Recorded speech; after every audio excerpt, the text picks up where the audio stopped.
لا حول ولا قوة إلا بالله العلي العظيم. أعوذ بالله من الشيطان اللعين الرجيم. بسم الله الرحمن الرحيم. الحمد لله رب العالمين،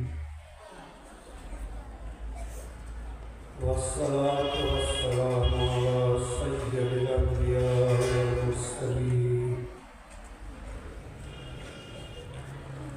وسيدنا ومولانا وطبيب نفوسنا بالقاسم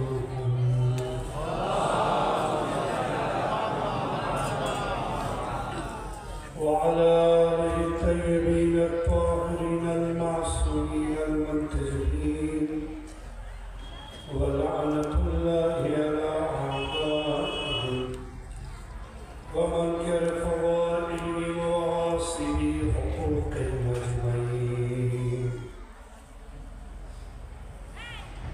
أما بعد، فقد قال رسول الله صلى الله عليه وآله وسلم: فاطمة بضعة مني ناسا.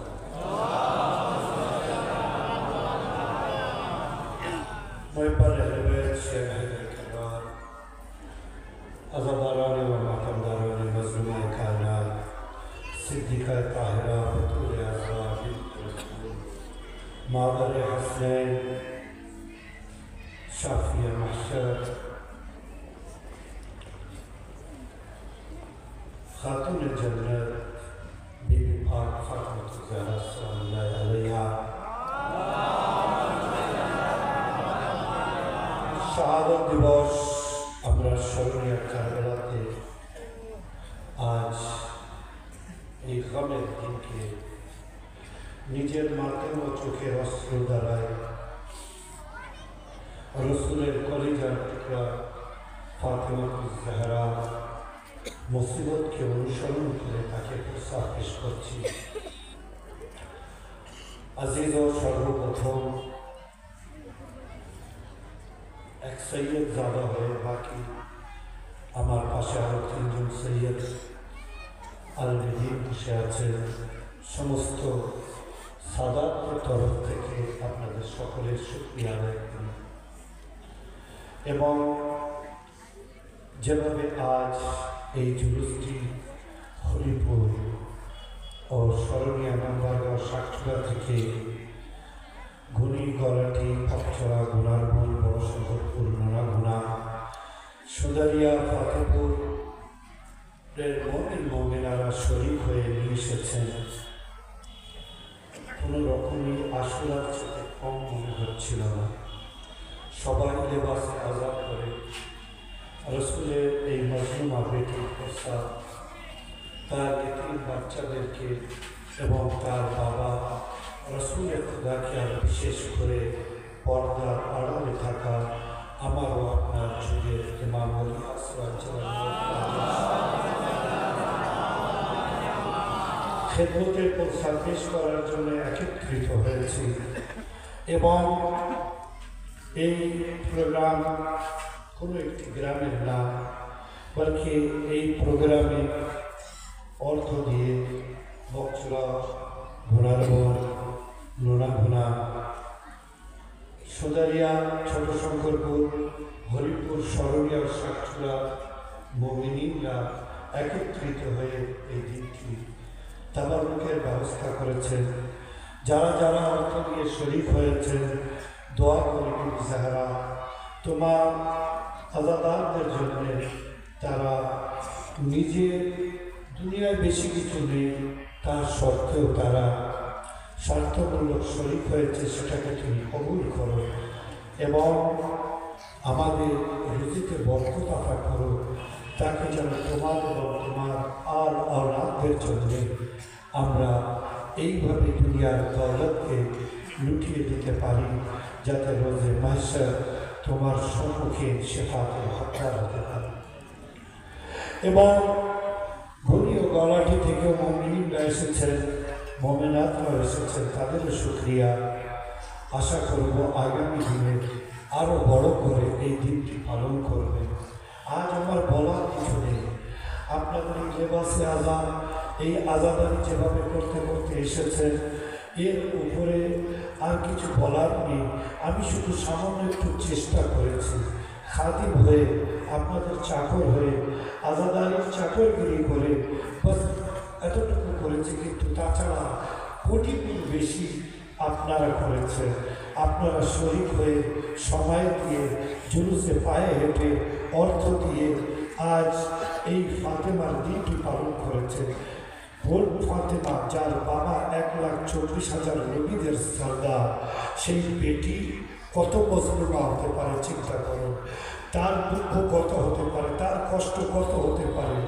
দুনিয়ায় গরিব থেকে গরিব, লাচার থেকে লাচার ব্যক্তিও এমন বেটিটা নেই যে বাবার জানাজাকে নিয়ে 3 দিন অপেক্ষা করবে। কেউ আসবে কাপড় নিয়ে, কেউ আসবে কবর করতে, কেউ আসবে গোসল করতে।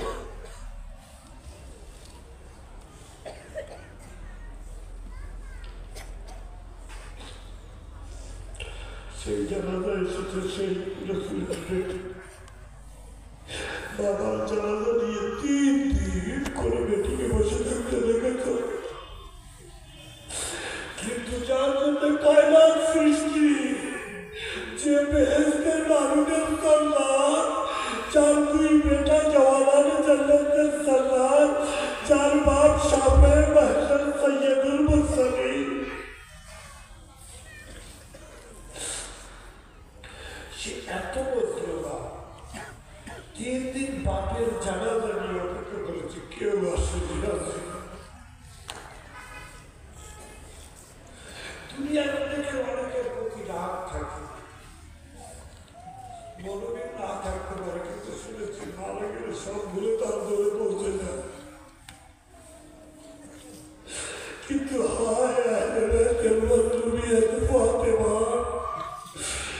তারা নবীর কলমা পড়েছিল, কিন্তু কেউ আসেনি। 3 দিন পরে কুরবতের আলমে সৈয়দুল মুরসালিনের জানাজা সবচেয়ে বেশি নয় 17 জন নিয়ে দাফন করেছেন আলী।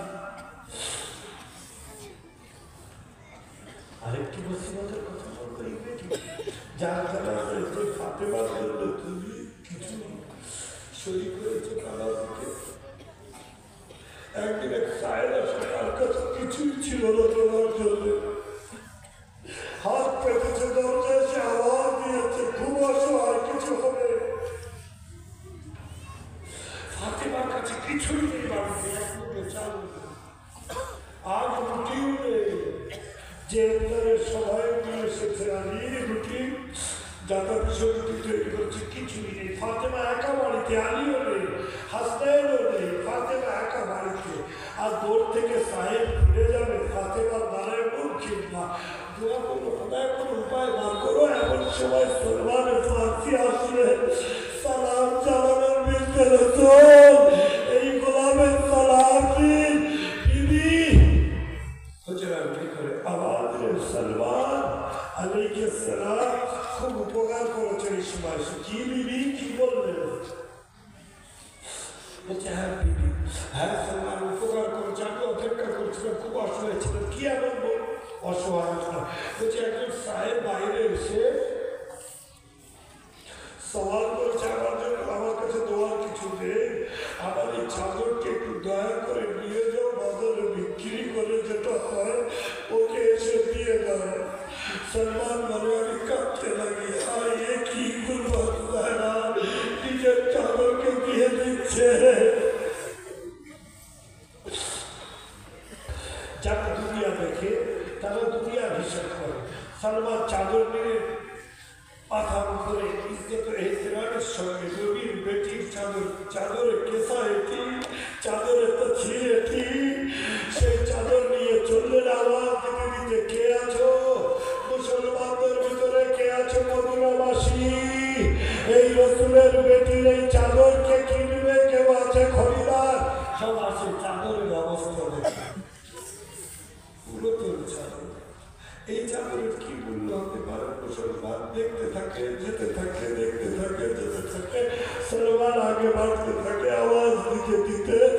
এমন সময় এক রাহিম থাকতো মদিনায়, সবসময় ইবাদতে মগ্ন থাকতো, হুজরা থেকে বার হতো না, সবসময় তার আসমানি কিতাব পড়তো আর ইবাদত করতো।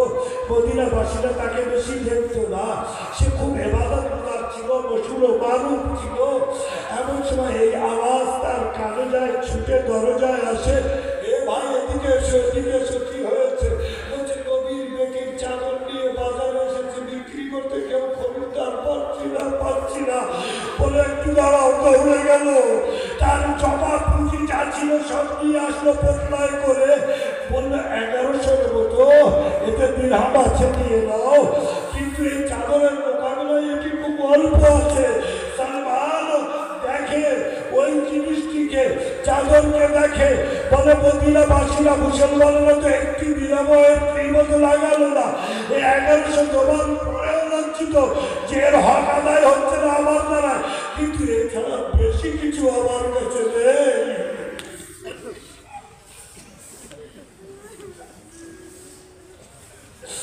তুমি ওদের বিরাময় আমাকে দিয়ে দাও। সালমান চাদরকে ইহতেরামের সঙ্গে দিলেন, মাথার উপরে রাখলো। সালমান হাত জোর করে বললো, রাহিম এতটুকু তো বলো, এই চাদরের জন্য তুমি এত দৌলত দিয়ে দিলে, কারণটা কি? বলছে কারণ এখানে বলবো না, বলছিলে এসো, বলছিলে বলবো।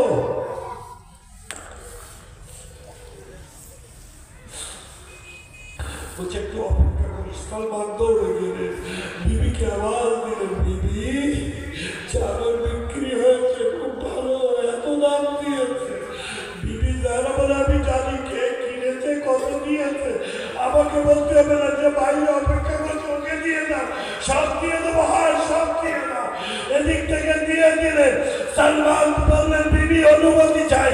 তোমরা বলতে আসলো, কি দেখলো? রাহিম পায়ে তার জুতো নেই, খালি মাথায় মসজিদে এসে নবীকে দেখার পরে কালমায়ে শাহাদাত পড়তে পড়তে চাদর নিয়ে এগোতে লাগে। এ মুসলমান, এ রাসূলুল্লাহ, আপনি সচ্চা নবী আছেন, আমি গওয়াহি দিলাম।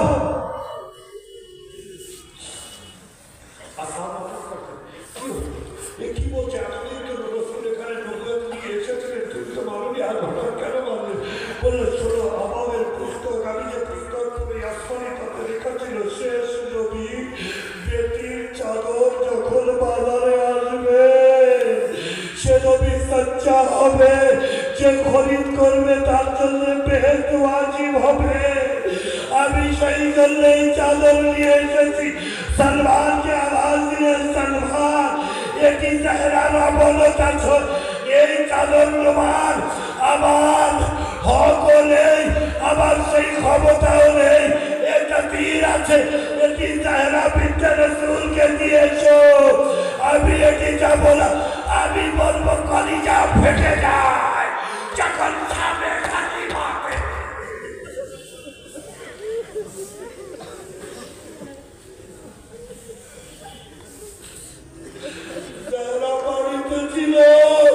চাদর প্রেরণ করেছে, বলছে এই চাদরে আমার লিয়াকত নেই, হিম্মত নেই, সেই তাহারত নেই, এই চাদরের ইজ্জত আমি করতে পারবো।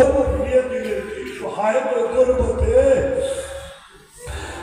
হারাম গর্বতে জায়নব কুলসুম সামনে গরিবাতে যখন বল্লভের আগা দিয়ে এক এক বিবিদের মাথা থেকে চাদর কাটা হচ্ছিল, তারা ক্রন্দন করছিল, কিন্তু গর্বতকে রাখেনি, সেই চাদরকে তারা কেড়ে নিয়ে গিয়েছিল।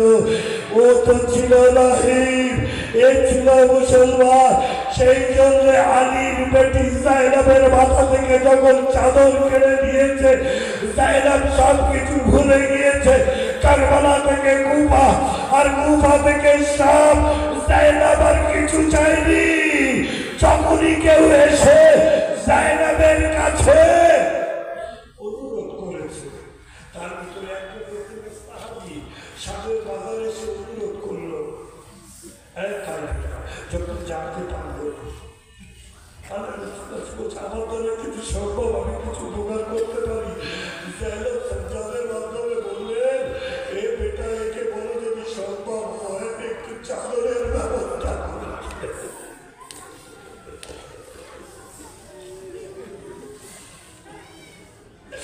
শুধু চাদর চেয়েছিলেন। আজ আল্লাহ আজ আল্লাহ মজরুবে কাকু বলা কি করছি। আলী ফাতেহ খায়বার, দুই আঙুলের যেটি 40 জন মিলে যে দৌড় ছেলে খুঁজতো, আলী দুই আঙুলে তুলেছে। এত ক্ষমতা আলী। সেই আলী কিভাবে সহ্য করেছে চিন্তা করো। যখন আলীর বাড়িতে হামলা হলো, মা ফাতেমাকে চোর মারা হলো, বাজুতে তাজিয়ানা মেরে জখমি করা হলো, আলীর গলায় দড়ি পরিয়ে নিয়ে যাওয়া হলো। এই রেওয়ায়তটি পড়তে গেলে সেই ক্ষমতা থাকে না। যারা আজ এতটুকু সহযোগিতা করে যেন রেওয়ায়তটি আপনার চাহনেওয়ালাদের পর্যন্ত পৌঁছে দিতে পারি।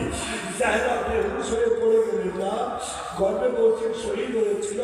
আব্বার ফিজা হোশ বেড়ালে প্রথম প্রশ্ন, আবুল হাসান কোথায়, আলী কোথায়? বললেন আলীর গলায় দড়ি পরিয়ে দিয়ে গিয়েছে। বাস আমি খুব শখে পড়ছি। আলীকে রেহা করলো, দরবার থেকে আলী বাড়িতে আসলেন। জাহেরা একদিকে, আলী একদিকে, আরেক দিকে হতরায়। জাহেরা আলীর গলায় দড়ির নিশান দেখে, কিন্তু আলী যখন জাহেরার গালে চোরের নিশানার বাজুতে তাজিয়ানার জখম দেখে, আলী নিজের সবরকে আটকে রাখতে পারছেন না। খামোশ একে অপরকে দেখতেই থাকে, অস্ত্র ঝরতে থাকে। একবার জাহেরা বলেন, আলী তুমি তো ফাতেহ খায়বার, তোমার গলায় দড়ি। বলছে জাহেরা, দুটো রসুল এটি মুসিবত নয়, আমি ফাতেহ খায়বার ঠিকই, কিন্তু দেখো আজ কত মজবুর। তুমি আমার স্ত্রী, কার পর্যন্ত তোমার গালে চড় মারবে, চড়ের নিশান আমাকে দেখতে হচ্ছে। আলী সহ্য করতে পারছে না, তোমার বাজুতে তাজিয়ানার নিশান।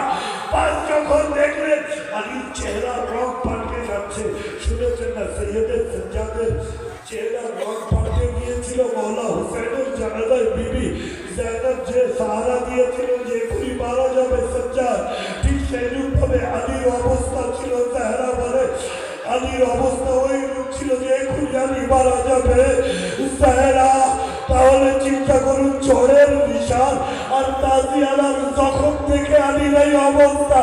জাহেরা কিভাবে বলবে আলী আমার পাঁজরও আর সালেম নেই, পাঁজরও ভাজা গিয়েছে। জাহেরা জমরে দোয়ার জন্য হাত তুলেছে, খোদায়া এই মজলুম আলী যতদিন আমি বেঁচে থাকবো যেন না বুঝতে পারে আমার পাঁজর ভাঙা আছে। সেই জন্য গোসল দেওয়ার সময় যখন আলী ফাতেমার ভাঙা পাঁজর জানতে পারলেন, নিজের কান্না আটকে রাখতে পারলেন না। আলীর সবরের বাঁধ ভেঙে গেল।